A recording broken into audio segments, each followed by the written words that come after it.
కృపాభరితుడైన మా యేసు ప్రభువా, మీ ప్రశస్తమైన నామమును బట్టి స్తోత్రాలు.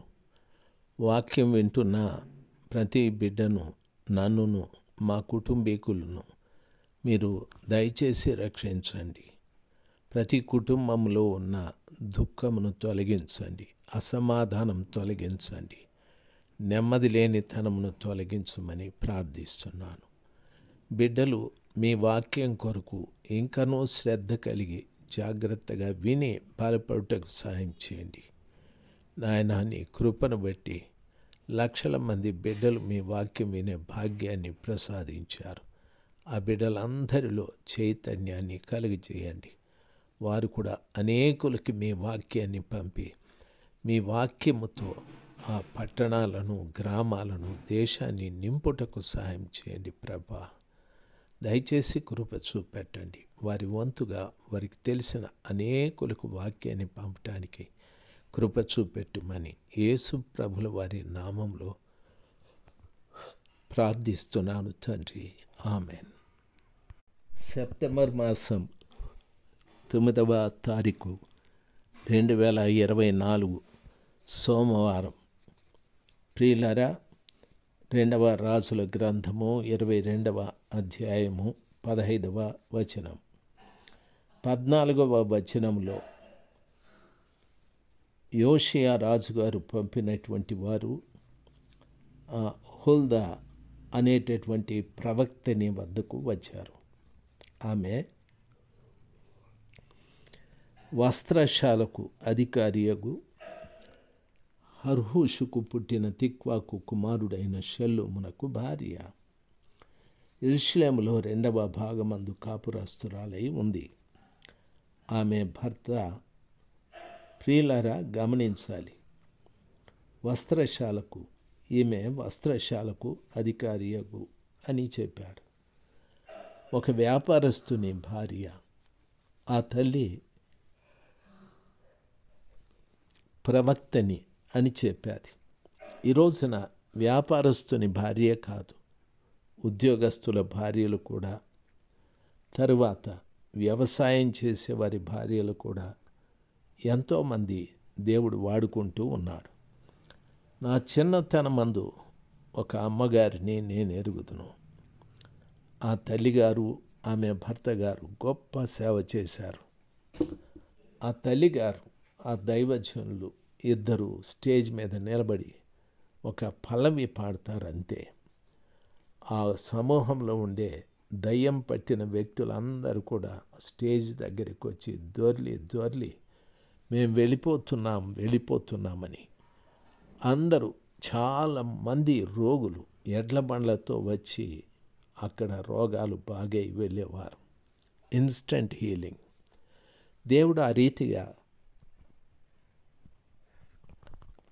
ఆ దైవజనుని, దైవ సేవకురాల్ని వాడుకున్నారు. ఆ దైవ సేవకుని పేరు బ్రదర్ ఎబినేజర్ గారు. ఆ తల్లిగారి పేరు సిస్టర్ ప్రిస్కిల్లా గారు.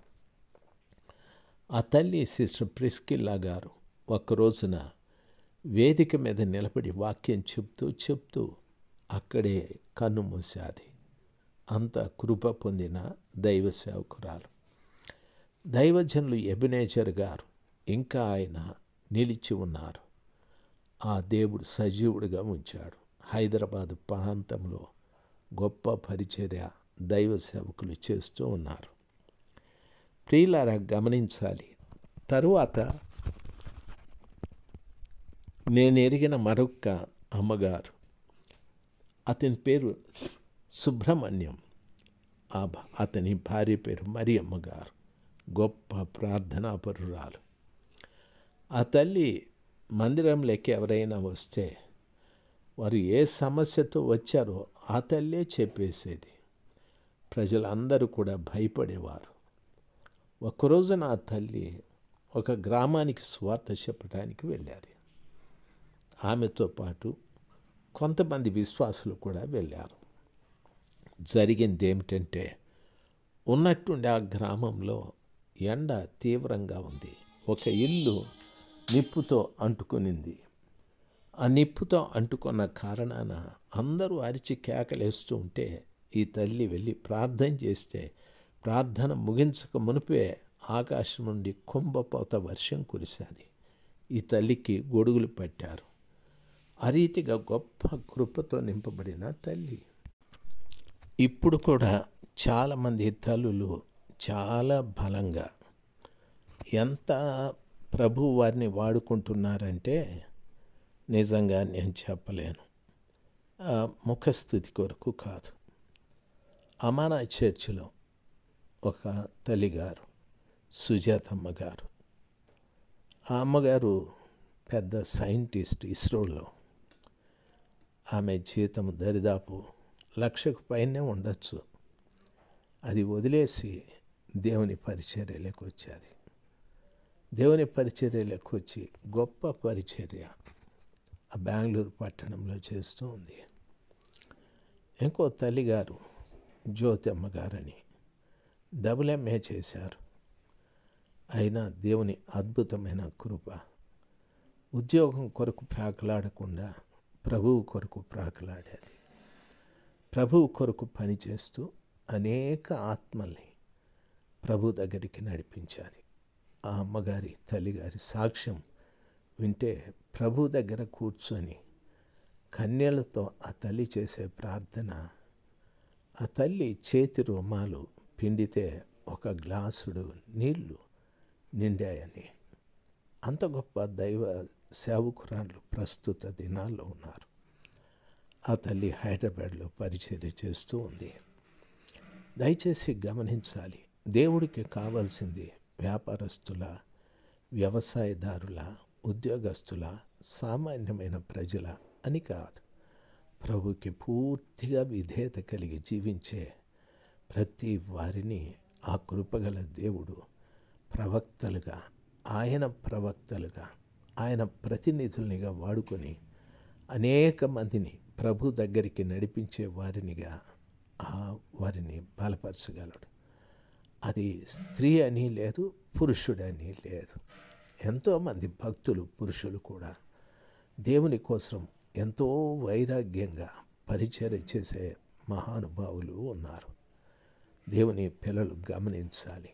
దైవజనులు భక్త సింగయ్య గారు, దైవజనులు దేవదాసయ్య గారు, దైవజనులు ఏసన్న గారు, PM శామ్యులయ్య గారు, PL పరంజ్యోతి గారు, KR డేవిడ్ గారు, GR లాన్ గారు, మన ఆంధ్ర రాష్ట్రంలో గొప్ప గొప్ప దైవ సేవకులను దేవుడు లేపి ఆంధ్ర రాష్ట్రాన్ని దేవుడు బహుబలముగా వారి ద్వారా పని చేయించుకున్నారు. వారి ద్వారా ప్రపంచంలో ఎన్నో సంఘాలు ఎంతోమంది దేవుని వైపు తిరగటానికి ప్రభు కృప చూపెట్టారు. ప్రియులారా, GR లాన్ గారు కూడా చెప్పాను. బాగా గమనించాలి. జాషువా గారు, తరువాత ఇంకా చాలామంది ప్రభు పిల్లలు ఆలోచించాలి. దేవుని మహాకృప పురుషులు స్త్రీలని తేడా లేకుండా ప్రభు పట్ల విధేయత కలిగి జీవించే ప్రతి వారిని ప్రభుల వారు వాడుకొని ఆ కృప కలిగిన దేవుడు ప్రజల్ని వారి ద్వారా తన వద్దకు నడిపించుకుంటాడు. ప్రజలను వారి ద్వారా తన వద్దకు నడిపించుకుంటారు. ఈరోజు చాలామంది పేరు మోసిన వాళ్ళు ఉన్నారు, కానీ ప్రజల్ని వారు ప్రభు దగ్గరికి నడిపించడం లేదు. వారు ప్రజల్ని వాళ్ళ వద్దకు నడిపించుకుంటూ ఉన్నారు. ఇది ఉన్న వ్యత్యాసం. ఇది అంత మంచిది కాదు. దేవునికి స్తోత్రాలు. ఆమె ఏమంటుందంటే, తన వద్దకు రాజు పంపినటువంటి వారితో ఆమె ఈ రీతిగా అంటుంది. ఏమనో తెలుసా? మిమ్మును నా యొద్దకు పంపిన వానితో ఈ మాట తెలియచెప్పండి. యెహోవా సెలవిచ్చినది ఏమిటంటే, యూదా రాజు చదివించిన గ్రంథంలో వ్రాయబడి ఉన్న కీడంతటిని ఏదీ విడిచిపెట్టకుండా నేను ఈ స్థలం మీదికి దాని కాపురస్తుల మీదికి రప్పింతును. ఈ జనులు నన్ను విడిచి ఇతర దేవతలకు ధూపం వేయచ్చు తమ సకల కార్యముల చేత నాకు కోపము పుట్టించి ఉన్నారు గనుక నా కోపము ఆరిపోకుండా ఈ స్థలం మీద రగులు కొనుచున్నదని ప్రవక్తని హుల్దా గారు ప్రవచించారు. ప్రజలు పూర్తిగా దేవుణ్ణి విసర్జించారని, ప్రజలు ఇతర దేవతలకు ధూపం వేయుచున్నారని, అందుకు నాకు కోపం పుట్టింది అని ప్రభుల వారు సెలవిచ్చారు. ఈ రోజున ప్రియులారా, నేను పదే పదే ఈ మాటలు చెప్తూ ఉంటాను, క్షమించండి. ఈ వాక్యం వింటున్నటువంటి బిడ్డలు, మీరు ప్రభువుని పట్టుకున్నారా లేక ప్రభువుని బోధించే బోధకుని పట్టుకున్నారా? ఆలోచించండి. మీరు బోధకుడి మీద ఉన్నటువంటి ఆ వ్యామోహము, ఆ భక్తి ప్రభువు మీద లేదేమో దయచేసి గమనించాలి. బోధకుడు ఒకనాటికి దేవుడు కాదు, బోధకుడు దేవుని ప్రతినిధి అంతే. అయితే ఆ బోధకుడు ఎప్పుడు కూడా తన్ను ప్రజలకు చూపెట్టుకోకూడదు. ఆ బోధకుడు ఎప్పుడు తన్ను బోధకునిగా చేసిన ప్రభువుని చూపెట్టాలి. యోహాను గారు, యేసు ప్రభుల వారు ఆయన శిష్యులు వెళుతుంటే యోహాను గారి శిష్యులు అడిగారు, ఆయన ఎవరు అని. యోహాను గారు చెప్పారు, ఆయన లోక పాపమును మోసుకొని పోవు దేవుని గొర్రెపిల్లనని. అప్పుడు వాళ్ళు అన్నారు, మేము ఆయన వెంబడించవచ్చా అని. వెంబడించండి అని చెప్పాడు. ప్రియులారా, గమనించాలి.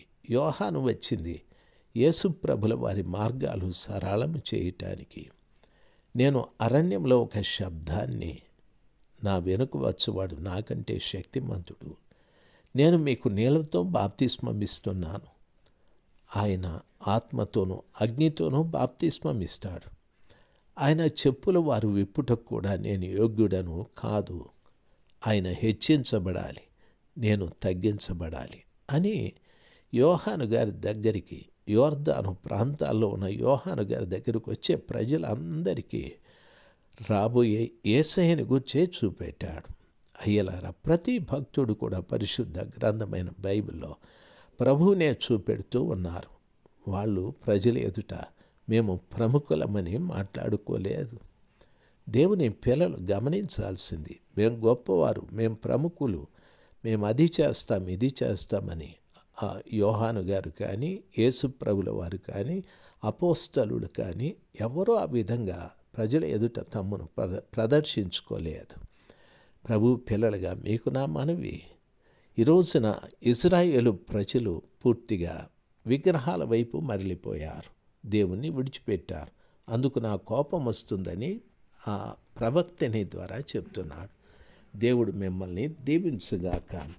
17వ వచనము చదివి వినిపించాను.